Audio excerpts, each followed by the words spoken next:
Victoria Principal seemed to have it all: fame, fortune, and a love story straight out of Hollywood.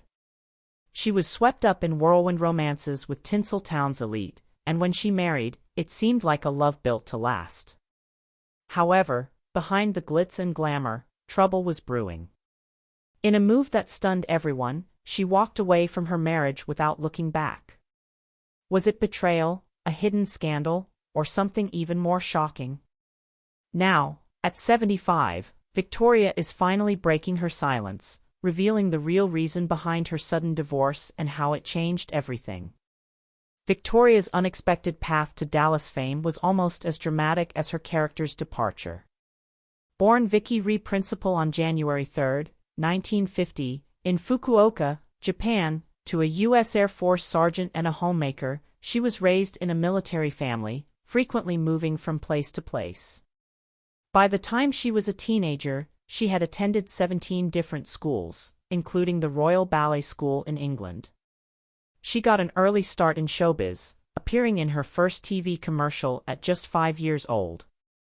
Despite her interest in acting, after high school she initially pursued a career in medicine, attending Miami-Dade Community College in 1968. However, her plans changed dramatically after a near-fatal car accident caused by a drunk driver. Recovery took months, and as a result, she re-evaluated her future. Instead of returning to college, she moved to New York City to pursue acting, eventually studying in Europe and landing in Los Angeles to chase her Hollywood dreams. Her first major break came with The Life and Times of Judge Roy Bean, where her role as Maria Elena, a Mexican mistress, earned her a Golden Globe nomination for Most Promising Newcomer. This marked a turning point in her career. A few months later, after filming in Arizona, she returned to Los Angeles to find paparazzi waiting at the airport. Her role in Earthquake, 1974, solidified her place in Hollywood, where she landed a lead role as Rosa Amici, impressing director Mark Robson with her bold appearance change for the role. The film became a huge success, earning Oscar nominations and Golden Globe nods. However, by 1975, Victoria was disillusioned with acting and took a step back, becoming a talent and booking agent. She even considered pursuing law school. Yet her acting career was far from over. In late 1977, Aaron Spelling offered her a role in the Fantasy Island pilot.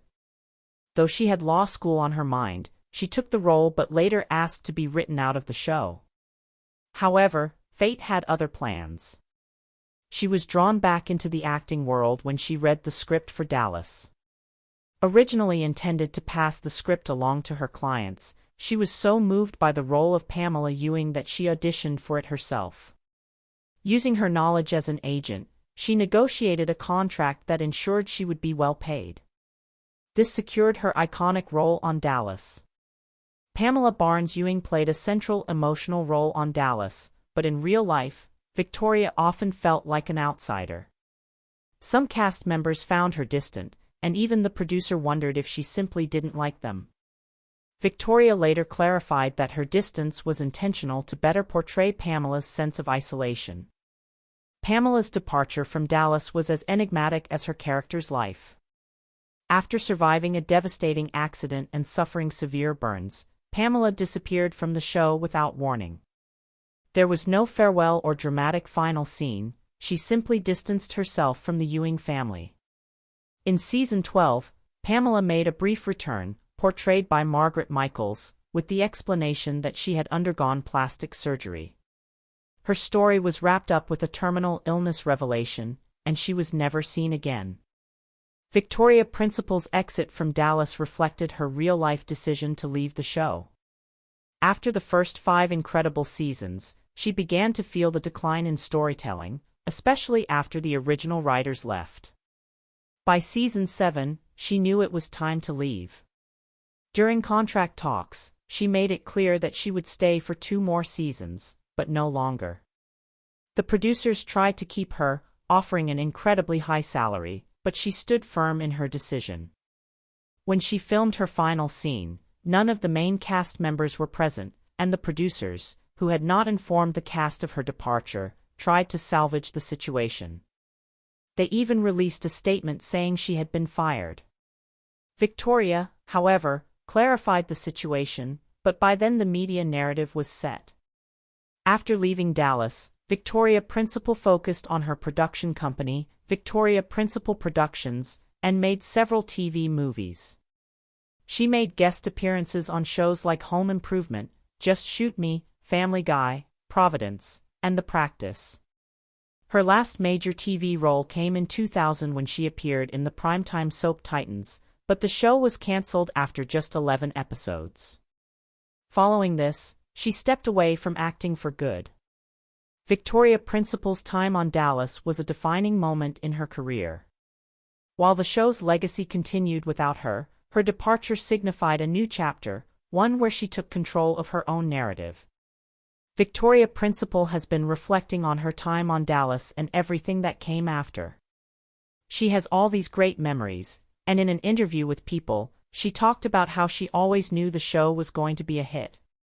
Even though it started off a little slow, the moment it really hit her was in early 1980. It was a Saturday, her day off, and she had a simple plan: visit Fox Hills Mall to browse a furniture sale and look for a new sofa for her den.